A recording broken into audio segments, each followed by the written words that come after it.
Sinigang na bangus na may labong.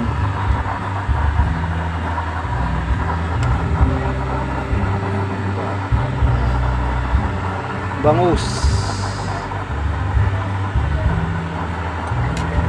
Niluto sa niluto sa kawayan. Kawayan labong. Kapag magluto po kayo nito, palalambutin nyo muna ng 20 minutes ang labong bago nyo ihulog ang isda. Dahil matagal pong maluto ang labong.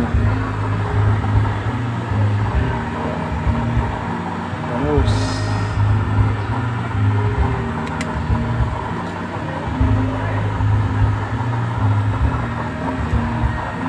Tapos